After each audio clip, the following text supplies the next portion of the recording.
మొదట్లో చైనీస్ హ్యాకర్లు ప్రపంచవ్యాప్తంగా జరిగే హ్యాకింగ్ కాంపిటీషన్లో పార్టిసిపేట్ చేసి ప్రతిసారి ఫస్ట్ ప్రైజ్ని గెలిచేవారు.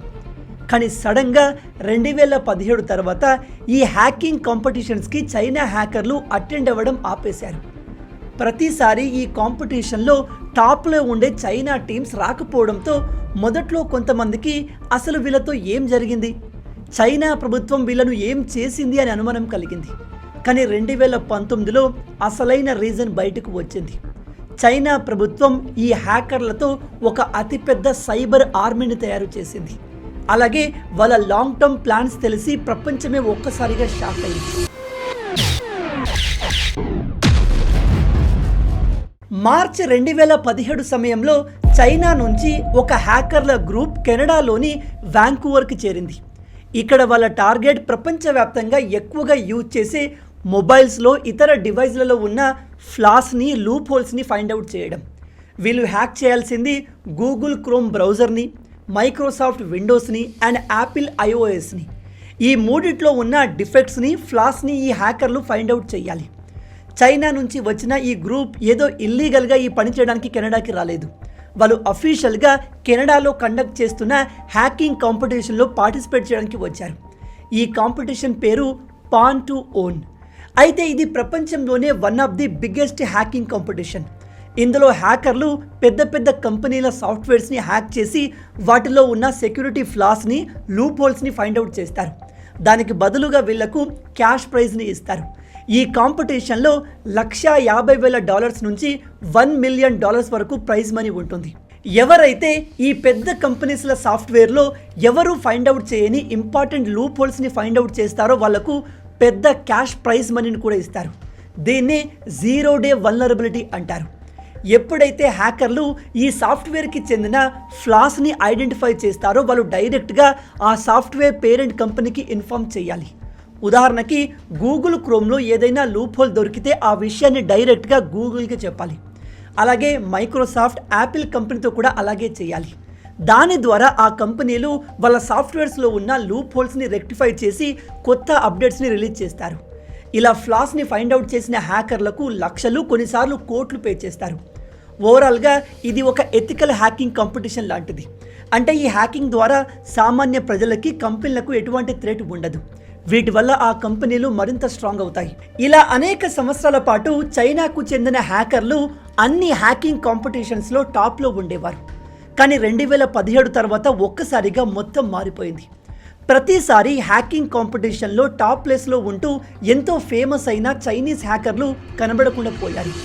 2017 తర్వాత చైనాకు చెందిన హ్యాకర్ల టీం ప్రపంచవ్యాప్తంగా జరిగే హ్యాకింగ్ కాంపిటీషన్లో పార్టిసిపేట్ చేయడం మానేశారు. చైనా హ్యాకింగ్ టీమ్స్ ఈ కాంపిటీషన్స్లో పార్టిసిపేట్ చేయకపోవడంతో ప్రతి ఒక్కరూ డిసప్పాయింట్ అయ్యారు, ఎస్పెషల్లీ ఈ వెస్టర్న్ దేశాలు. అసలు ఈ హ్యాకర్లతో ఏం జరిగింది, చైనా ప్రభుత్వం వాళ్ళను ఏం చేసింది అనే విషయాలు ఎవరికి తెలియట్లేదు. అలాంటి సమయంలో ఒక సైబర్ సెక్యూరిటీ కంపెనీ నుంచి ర్యాండమ్ మెసేజ్ వచ్చింది. ఆ మెసేజ్ చూసి అందరూ షాక్ అయ్యారు. క్యూహీ 360 అనేది చైనాలోని టాప్ సైబర్ సెక్యూరిటీ కంపెనీ. ఈ కంపెనీ CEO జోయు హోంగి. ఇతను చైనాకు చెందిన హ్యాకర్లను టార్గెట్ చేస్తూ క్రిటిసైజ్ చేశాడు. ఇతను చెప్పింది ఏమిటంటే, మన దేశ హ్యాకర్లు బయట దేశాలకు వెళ్ళి వాళ్ళ స్కిల్స్ని ఎందుకు షో ఆఫ్ చేస్తున్నారు? ఇలాంటి హ్యాకింగ్ కాంపిటీషన్స్కి వెళ్ళి బెస్ట్గా పర్ఫామ్ చేయడం అనేది కేవలం మన స్కిల్స్ని బయట దేశాలకు షోకేస్ చేయడం అవుతుంది. దీనివల్ల ఎటువంటి ఉపయోగం లేదు. మీరు పెద్ద పెద్ద కంపెనీ సాఫ్ట్వేర్స్లో ఫైండ్ అవుట్ చేసే ఫ్లాస్, లూప్ హోల్స్ల కాస్టు మీకు ఇచ్చే ప్రైజ్ మనీ కంటే చాలా ఎక్కువగా ఉంటుంది. వాటి వాల్యూ మిలియన్స్, కొన్నిసార్లు బిలియన్స్లో ఉంటుంది అని చెప్పారు. ఇతని ఈ స్టేట్మెంట్ వచ్చిన తర్వాత చైనాకు చెందిన హ్యాకర్లు ఇంటర్నేషనల్ హ్యాకింగ్ కాంపిటీషన్స్లో పార్టిసిపేట్ చేయడం కంప్లీట్గా ఆపేశారు. ఆ తర్వాత అఫీషియల్ సోర్స్ ద్వారా కన్ఫర్మ్ అయిన విషయం ఏమిటంటే, ఈ హ్యాకర్లు సొంతంగా ఈ డిసిషన్ తీసుకోలేదు. అక్కడి చైనా గవర్నమెంట్ హ్యాకర్లను తమ కంట్రోల్లోకి తెచ్చుకుని ఎవరు కూడా బయట దేశాలకు వెళ్ళి తమ హ్యాకింగ్ స్కిల్స్ని షోకేస్ చేయకూడదని రూల్ పెట్టింది. దీన్ని బట్టి మనకు క్లియర్గా అర్థమవుతుంది ఈ CEO మాటల్ని చైనా ప్రభుత్వం సీరియస్ తీసుకొని వెంటనే యాక్షన్ తీసుకుంది అని. దేశం నుంచి ఎవరు కూడా ఇతర దేశాల హ్యాకింగ్ కాంపిటీషన్స్లో, సైబర్ సెక్యూరిటీ ప్రోగ్రామ్స్లో ఇన్వాల్వ్ కాకూడదని చైనా గవర్నమెంట్ రూల్ని తీసుకువచ్చి అలాంటి ఇంటర్నేషనల్ ఈవెంట్స్ అన్నిటిని బ్యాన్ చేసింది. అయితే అప్పటి నుంచి చైనా ప్రభుత్వం తమ టాలెంట్ని బయటకు పంపడం బదులు తమ దేశంలోనే పెద్ద పెద్ద హ్యాకింగ్ కాంపిటీషన్లు కండక్ట్ చేయడం మొదలుపెట్టింది. అవే టియాన్ఫు కప్ కాంపిటీషన్స్. ఈ కాంపిటీషన్స్ ఇంటర్నేషనల్ హ్యాకింగ్ కాంపిటీషన్కి చైనాలో ఆల్టర్నేట్గా మారింది. అండ్ చైనా గవర్నమెంట్ ప్రైజ్ మనీని ఏమాత్రం తగ్గించకుండా $1 మిలియన్ వరకు ఉంచింది. దాంతో ఆ దేశంలోని హ్యాకర్లు మనం బయట దేశానికి వెళ్లాల్సిన అవసరం లేదు, మన దేశంలోనే కావలసినంత డబ్బు ఇచ్చే ఇలాంటి కాంపిటీషన్స్ ఉన్నాయని మోటివేట్ అయ్యేలా చేసింది. అయితే చైనాలో జరుగుతున్న ఈ cyber security Tianfu cup hacking competitions గురించి తెలిసి ప్రపంచం ఒక్కసారిగా షాక్ అయింది. ఎందుకంటే ఇక్కడ చైనా ఆడుతున్న గేమ్ ఏమిటంటే వాళ్ళు సైలెంట్గా ఎవరికీ తెలియకుండా ఒక సైబర్ ఆర్మీని, హ్యాకర్ల ఆర్మీని తయారు చేస్తున్నారు. ఇంట్రెస్టింగ్ విషయం ఏమిటంటే నవంబర్ 2018 సమయంలో జరిగిన టియాన్ఫు కప్ కాంపిటీషన్లో ఒక సైబర్ సెక్యూరిటీ రీసెర్చర్ అయిన క్విన్ జాహో అనే వ్యక్తి $2 లక్షల ప్రైజ్ మనీ గెలిచాడు. ఇతను very powerful and dangerous loop హోల్ని కనిపెట్టాడు. ఎందులో తెలుసా? మనందరి ఫేవరెట్ అయిన ఐఫోన్లో. ఇతను ఐఫోన్ మొత్తాన్ని హ్యాక్ చేసేసాడు. ఇతను మొదట సఫారీ బ్రౌజర్ ద్వారా అటాక్ స్టార్ట్ చేసి ఐఫోన్ కోర్ సిస్టంలో ఒక లూప్ హోల్ని ఫైండ్ అవుట్ చేశాడు. ఐఫోన్లో ఉన్న ఈ ఫ్లా ద్వారా ఇతను ప్రపంచంలో ఉన్న ఏ ఐఫోన్ అయినా కేవలం వెబ్ పేజ్ ద్వారా కంట్రోల్ చేయగలడు. అంటే మీరు ఈ హ్యాకర్కి చెందిన ఒక వెబ్సైట్ని జస్ట్ ఓపెన్ చేసినా సరే మీ ఫోన్ కంట్రోల్ మొత్తం హ్యాకర్ చేతికి వెళ్ళిపోతుంది. మీరు ఎటువంటి ఆప్షన్ని క్లిక్ చేయాల్సిన అవసరం లేదు, ఏ కండిషన్ని అగ్రీ చేయాల్సిన అవసరం లేదు.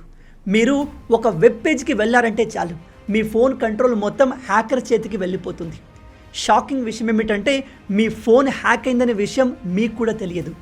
ఇతను ఫైండ్ అవుట్ చేసిన ఈ లూప్ హోల్కి కేయాస్ అని పేరు పెట్టాడు. ఈ పేరు పర్ఫెక్ట్గా సూట్ అయింది. ఎందుకంటే ఇతను కనిపెట్టిన ఈ హ్యాక్ నెక్స్ట్ కొన్ని నెలల్లోనే ప్రపంచవ్యాప్తంగా ఉన్న సైబర్ ఎక్స్పర్ట్లకు తలనొప్పిగా మారింది. చైనాలో జరిగే ఈ టియాన్ఫు కప్ కాంపిటీషన్స్కి కెనడాలో జరిగే పాన్ టు ఓన్ హ్యాకింగ్ కాంపిటీషన్కి చాలా తేడా ఉంటుంది. అసలైన తేడా ఏమిటంటే కెనడాలో జరిగే ఈ కాంపిటీషన్లో మీరు ఒక కంపెనీ సాఫ్ట్వేర్కి చెందిన ఏదైనా లూప్ హోల్ని ఫైండ్ అవుట్ చేస్తే డైరెక్ట్గా ఆ కంపెనీకే ఇన్ఫామ్ చేయాలి. కానీ చైనాలో జరిగే కాంపిటీషన్ రూల్స్ వేరుగా ఉంటాయి. ఇందులో మీరు ఫైండ్ అవుట్ చేసే లూప్ హోల్ గురించి ముందు చైనా గవర్నమెంట్కి చెప్పాలి, ఆ తర్వాత ఆ కంపెనీకి చెప్పాలి. ఇక్కడి నుంచి అసలు గేమ్ స్టార్ట్ అయింది. క్విన్ జో కనిపెట్టిన ఈ హ్యాక్ మామూలుది కాదు. దాన్ని బ్లాక్ మార్కెట్లో అమ్మితే బిలియన్స్ ఆఫ్ డాలర్స్ని సంపాదించవచ్చు. దీన్ని ఉపయోగించి క్రిమినల్స్ అండ్ గవర్నమెంట్స్ ప్రపంచవ్యాప్తంగా ఉన్న ఐఫోన్ యూజర్స్ అందరినీ స్పై చేయవచ్చు. ఆ తర్వాత కొన్ని రోజులకి 2019 జనవరిలో యాపిల్ ఒక అప్డేట్ని తీసుకువచ్చింది. అందులో ఈ క్విన్ జో కనిపెట్టిన లూప్ హోల్ని కూడా సాల్వ్ చేసేశారు. కానీ అసలు విషయం 7 నెలల తర్వాత తెలిసింది. అదేంటంటే గూగుల్ ఒక రీసెర్చ్ రిపోర్ట్ పబ్లిష్ చేసింది. అందులో గత కొన్ని నెలలుగా ఐఫోన్ యూజర్స్ పైన మాస్ హ్యాకింగ్ జరిగినట్టుగా మెన్షన్ చేశారు.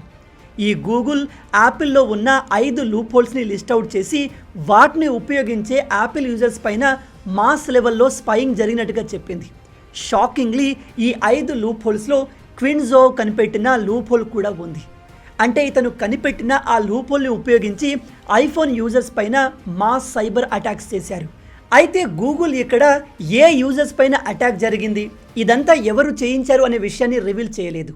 కానీ తర్వాత తెలిసిన విషయం ఏమిటంటే ఈ సైబర్ అటాక్లో విక్టిమ్స్ ఉయిగుర్ ముస్లిమ్స్ అని అటాక్ చేసింది చైనా గవర్నమెంట్. 2014 నుంచి చైనా ఉయిగుర్ ముస్లిం కమ్యూనిటీని కంట్రోల్ చేస్తూ వస్తుంది. వాళ్ళను తొక్కేయడానికి ఎంతగానో ప్రయత్నించింది. ఇప్పటికీ ఈ ముస్లిం కమ్యూనిటీ చైనాలో భయంగా జీవిస్తారు. ఈ కమ్యూనిటీకి చెందిన వేల మందిని చైనా ఎలిమినేట్ చేసేసింది, ఇప్పటికీ చేస్తూనే ఉంది. ఈ ఉయిగుర్స్ ఉండేది చైనాలోని నార్త్ వెస్టర్న్ ప్రావిన్స్ అయిన షీజియాంగ్లో. చైనా ఈ ముస్లిం కమ్యూనిటీని తమకు థ్రెట్గా చూస్తుంది. అందుకే వీళ్ళను లేకుండా చేసేందుకు ప్లాన్ చేస్తుంది. ఇప్పటికీ అక్కడి చాలామంది మహిళల్ని పట్టుకొని పిల్లలు పుట్టకుండా ఆపరేషన్ చేస్తారు. ఎవరైతే చైనా ప్రభుత్వానికి అగెన్స్ట్గా మాట్లాడతారో వాళ్ళందరినీ తీసుకెళ్లి డిటెన్షన్ సెంటర్లో పడేస్తారు. అక్కడ వాళ్ళను చిత్రహింసలు పెడతారు. మహిళలపై అఘాయిత్యాలు చేసిన కేసెస్ కూడా చాలా ఉన్నాయి. ఓవరాల్గా చైనా ఈ ముస్లిం కమ్యూనిటీని ఆ దేశంలో స్ప్రెడ్ అవ్వకుండా కంప్లీట్గా ఆపేసింది. అక్కడ ఉన్న ముస్లింలు కూడా బయట దేశంలో లాగా ఎక్స్ట్రీమ్ ఇస్లాంని ఫాలో కాకూడదు. చైనా రూల్స్ ప్రకారమే ఇస్లాంని ఫాలో కావాలి. మన దేశంలో లాగా ఇలాంటి డోమ్స్తో కూడిన మసీదులు చైనాలో కట్టడానికి వీల్లేదు. చైనా ప్రభుత్వం చెప్పే స్టైల్లో మాత్రమే మసీదులు కట్టాలి. ఎందుకంటే ఇది మన కల్చర్ కాదు అని చైనా గవర్నమెంట్ చెప్తుంది.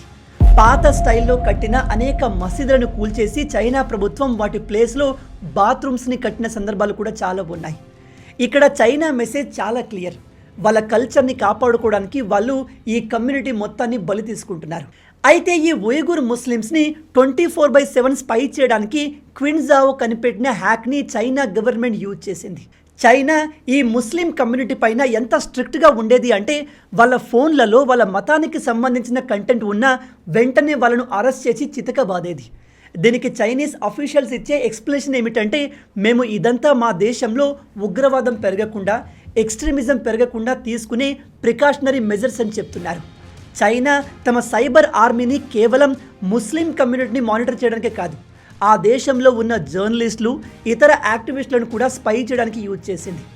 చైనా గవర్నమెంట్కి అగెన్స్ట్గా ఎవరు మాట్లాడినా అక్కడి ప్రభుత్వానికి వెంటనే తెలిసిపోతుంది. ఇదంతా చేసేది చైనా తయారు చేసిన సైబర్ సెక్యూరిటీ ఆర్మీ. గూగుల్ ఈ ఐఫోన్ హ్యాకింగ్ గురించి రీసెర్చ్ రిపోర్ట్ని పబ్లిష్ చేసిన వెంటనే వెస్టర్న్ మీడియా డాట్స్ అన్నిటినీ కనెక్ట్ చేసి చైనా మాస్టర్ ప్లాన్ మొత్తాన్ని ఎక్స్పోజ్ చేసింది. ఆ తర్వాత స్వయంగా యాపిల్ కంపెనీ కూడా దాదాపు 2 నెలల పాటు ఐఫోన్ యూజర్స్ పైన ఈ సైబర్ అటాక్స్ జరిగినట్టుగా యాక్సెప్ట్ చేసింది. కరెక్ట్గా ఫ్యూ డేస్ ముందే క్విన్జావో టియాన్ఫు కప్ కాంపిటీషన్ గెలిచాడు. ఇక్కడ అమెరికాకు క్లియర్గా అర్థమైంది ఏమిటంటే, ఈ క్యూహో 360 CEO చెప్పిన ఇన్ఫర్మేషన్ బేస్ చేసుకొని చైనా ఈ సైబర్ ఆర్మీని క్రియేట్ చేసింది. చైనా తమ హ్యాకర్లను బయటకు వెళ్లకుండా ఆపేసి వాళ్ళ నాలెడ్జ్ని ఉపయోగించి ఒక సెపరేట్ ఆర్మీని తయారు చేసింది. చైనా నిజంగానే ఐఫోన్లో ఉన్న లూప్ హోల్స్ని ఉపయోగించి చాలా మంది పైన స్పై చేసినట్టుగా కన్ఫర్మ్ చేస్తూ తరువాత అనేక రిపోర్ట్స్ పబ్లిష్ అయ్యాయి. అయితే స్టోరీ ఇక్కడితోనే అయిపోలేదు. ఫిబ్రవరి 2024 సమయంలో కోడ్ షేరింగ్ వెబ్సైట్ అయిన గిట్ హబ్లో కొంత డేటా లీక్ అయింది. ఇది చైనాకు చెందిన ఐసూన్ అనే కంపెనీకి చెందిన డేటా. ఈ ఐసూన్ అనేది ఒక ఐటీ సెక్యూరిటీ కంపెనీ. ఈ డేటాలో కంపెనీకి చెందిన ఈమెయిల్స్, చాట్ లాగ్స్, ఈవెన్ స్పైవేర్కి చెందిన డెవలప్మెంట్ డీటెయిల్స్ కూడా ఉన్నాయి. ఈ డేటా ప్రకారం క్లియర్గా తెలిసిందేమిటంటే, ఈ కంపెనీ సైబర్ స్పైయింగ్ టూల్స్ని డెవలప్ చేస్తుంది. అండ్ వీళ్ళు తయారు చేసిన టూల్స్ని చైనా గవర్నమెంట్ అండ్ అక్కడి ఆర్మీ ఇతరులపైన స్పై చేయడానికి యూజ్ చేస్తుంది. ఈ లీక్ అయిన డేటాలో ఈ కంపెనీకి చైనా ప్రభుత్వానికి మధ్య జరిగిన spying tools development contract details కూడా ఉన్నాయి. షాకింగ్ విషయం ఏమిటంటే, ఈ కంపెనీ వీళ్ళు హ్యాక్ చేసిన ప్రతి ఈమెయిల్కి, ఫోన్కి, వెబ్సైట్కి $10,000 నుంచి $1,00,000 వరకు చైనా గవర్నమెంట్ నుంచి డబ్బు తీసుకునేది. ఇప్పటికీ టియాన్ఫు కప్ హ్యాకింగ్ కాంపిటీషన్ చైనాలో జరుగుతున్నాయి. ఇది స్టార్ట్ అయి 8 సంవత్సరాలు అవుతుంది.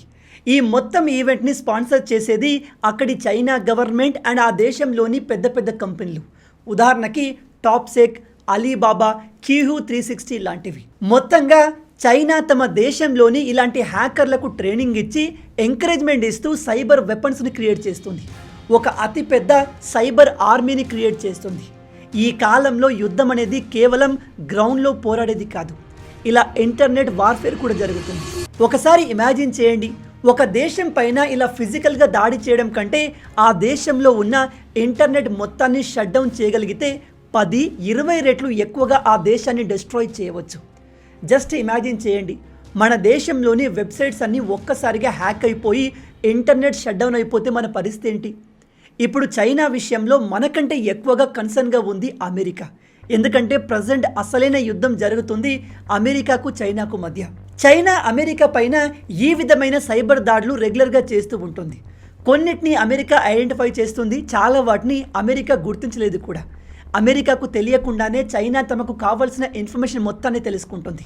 2024లో యుఎస్ ట్రెజరీ డిపార్ట్మెంట్ డేటా మొత్తం హ్యాక్ అయింది. అమెరికన్ రిపోర్ట్స్ ప్రకారం చైనీస్ స్టేట్ స్పాన్సర్ హ్యాకర్స్ ఈ పని చేశారు. ఇక్కడ చైనా హ్యాకర్లు అమెరికా ట్రెజరీ డిపార్ట్మెంట్ కంప్యూటర్స్ అన్నిటిని హ్యాక్ చేసి చాలా సెన్సిటివ్ ఇన్ఫర్మేషన్ని దొంగిలించారు. అంతేకాదు అదే సంవత్సరం అంటే 2024లో చైనీస్ హ్యాకర్లు దాదాపు 9 అమెరికన్ టెలికాం కంపెనీస్ని కూడా హ్యాక్ చేశారు. అంతకుముందు 2021లో చైనా హ్యాకర్లు అమెరికన్ పవర్ గ్రిడ్ని అండ్ వాటర్ ఫిల్టర్ సిస్టమ్ని హ్యాక్ చేశారు. 2023లో చైనా అమెరికన్ మిలిటరీ సీక్రెట్స్ తెలుసుకోవడానికి ఒక మాల్వేర్తో కూడా అటాక్ చేసింది. ఇలా 1-2 సార్లు కాదు, చైనా అమెరికా పైన కంటిన్యూగా సైబర్ దాడి చేస్తూనే ఉంటుంది. ఈ విషయం చాలా మట్టుకు అమెరికాకు కూడా తెలియదు. రిపోర్ట్స్ ప్రకారం చైనా ఏదైనా దేశం పైన కంపెనీ పైన అటాక్ చేసే ముందు వాళ్ళ కంప్యూటర్స్ యొక్క యాక్సెస్ తీసుకొని అలాగే వాళ్ళను అబ్జర్వ్ చేస్తూ ఉంటుంది. టైం వచ్చినప్పుడు ఒక్కసారిగా సైబర్ అటాక్ చేసి వాళ్ళకు కావాల్సిన సెన్సిటివ్ ఇన్ఫర్మేషన్ని తీసుకుంటారు లేదా ఆ ఇన్ఫర్మేషన్ మొత్తాన్ని డిస్ట్రాయ్ చేస్తారు. కొన్ని దేశాలు తమ పైన సైబర్ దాడి జరిగింది అని రియలైజ్ అవుతాయి, కొన్ని అస్సలు కావు.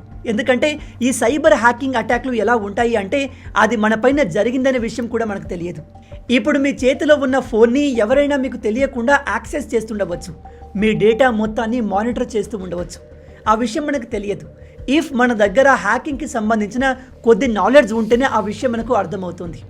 నేను ఈ వీడియోలో చైనా గురించి మీకు చెప్పింది కేవలం శాంపిల్ మాత్రమే. చైనా మన ఇండియాతో ఈవెన్ అమెరికా కంటే కూడా చాలా ముందుంది. చైనా టెక్నాలజీ పరంగా, డెవలప్మెంట్ పరంగా, ఈవెన్ సైబర్ వార్ఫేర్లో కూడా మన అందరికంటే ముందుంది. చైనా ఎవరికి తెలియకుండా ఒక అతిపెద్ద హ్యాకింగ్ సైబర్ ఆర్మీని ఫామ్ చేసింది. వాళ్ళు తలుచుకుంటే ఏ దేశ గవర్నమెంట్నైనా కొద్ది నిమిషాల్లోనే పర్మనెంట్గా షట్ డౌన్ చేయగలరు. ఇప్పుడు మీ అందరి మైండ్లో ఒక క్వశ్చన్ వచ్చి ఉంటుంది, దీన్ని కౌంటర్ చేయడానికి మన ఇండియా ఏం చేస్తుంది అని. మన దేశం దగ్గర కూడా సైబర్ సెక్యూరిటీ టీమ్స్ ఉన్నాయి. మనం చైనా అంత లెవెల్లో లేము, బట్ మన దేశాన్ని మనం కాపాడుకునే స్థాయిలో మాత్రం ఉన్నాం. కానీ చైనా మనకంటే ఎంతో అడ్వాన్స్గా ఉంది. వాళ్ళు ఏమేమి చేయగలరు అనే విషయం మనకే కాదు, అమెరికాకు కూడా తెలియదు. ఓవరాల్గా ఫ్యూచర్ వార్స్ మిసైల్స్తో, వెపన్స్తో కాదు, కోడింగ్తో జరుగుతాయి. ఈ హ్యాకర్లు ఒక్క మిసైల్, బుల్లెట్ ఫైర్ చేయకుండా దేశాన్ని డిస్ట్రాయ్ చేయగలరు. మీరు గమనించండి, మిసైల్తో అటాక్ చేసి ఒక ప్రాంతాన్ని డిస్ట్రాయ్ చేయడం కంటే కూడా ఆ ప్రాంత నెట్వర్క్ మొత్తాన్ని బ్లాక్ చేయడం అనేది 100 రెట్లు ఎక్కువ నష్టాన్ని కలిగిస్తుంది. రియల్ లైఫ్ ఏజెంట్లు, స్పైల కంటే కూడా ఫోన్లోని మాల్వేర్స్ ఎక్కువ ఎఫిషియెంట్గా శత్రువుల్ని డ్యామేజ్ చేయగలదు. ఒక్క క్లిక్తో దేశ స్టాక్ మార్కెట్ మొత్తాన్ని కుప్పకూల్చి ఆ దేశ ఆర్థిక వ్యవస్థ మొత్తాన్ని నాశనం చేయవచ్చు. ఫిజికల్గా జరిగే యుద్ధం నుంచి ఒక దేశం సంవత్సరం, 2 సంవత్సరాలు రికవరీ అవుతుంది కావచ్చు, కానీ సైబర్ వార్ జరిగితే ఆ దేశం మళ్ళీ కోలుకోవడానికి దశాబ్దాలు పడతాయి. ఈ వీడియో మొత్తం చూశాక చైనా మనకంటే technology, development, even cyber warfare విషయంలో ఎంత ముందుందో మీకు అర్థమై ఉంటుంది. అయితే చైనాను బీట్ చేయడానికి మన ఇండియా ఏం చేస్తే బాగుంటుంది? మన దేశ ప్రభుత్వం ఎటువంటి చర్యలు తీసుకుంటే బాగుంటుంది? మన దేశంలో ఎటువంటి మార్పులు చేస్తే మనం చైనా లాగా వేగంగా అభివృద్ధి చెందుతాం? మీ ఆలోచనల్ని కింద కామెంట్లో చెప్పండి. మొత్తంగా ఇవే ఈ వీడియోకి సంబంధించిన పూర్తి విషయాలు. ఈ వీడియో మీకు నచ్చింది అనుకుంటున్నాను. నచ్చితే అలా ఊరికే చూసి వెళ్ళిపోకుండా వీడియోని లైక్ చేయండి. ఈ వీడియోకి నేను మీకు ఇచ్చే లైక్స్ టార్గెట్ 20,000 లైక్స్. చాలా ఈజీ, సింపుల్గా చేసేయండి. అండ్ ఇలాంటి మరిన్ని ఇంట్రెస్టింగ్ వీడియోస్ కోసం మన ఛానల్ని సబ్స్క్రైబ్ చేసి మమ్మల్ని సపోర్ట్ చేయొచ్చు కదా. ఇది మీకు కంప్లీట్లీ ఫ్రీయే, కానీ మీరు చేసే ప్రతి ఒక్క లైక్ అండ్ సబ్స్క్రిప్షన్ మాకు మరిన్ని వీడియోస్ చేయడానికి ఒక మోటివేషన్లా ఉంటుంది. కాబట్టి వీడియోని లైక్ చేసి ఛానల్ని సబ్స్క్రైబ్ చేయడం మర్చిపోవద్దు. రాబోయే వీడియోలో ఇంకో ఇంట్రెస్టింగ్ టాపిక్తో మళ్ళీ కలుద్దాం. అంటిల్ దెన్, జై హింద్ అండ్ జై భారత్.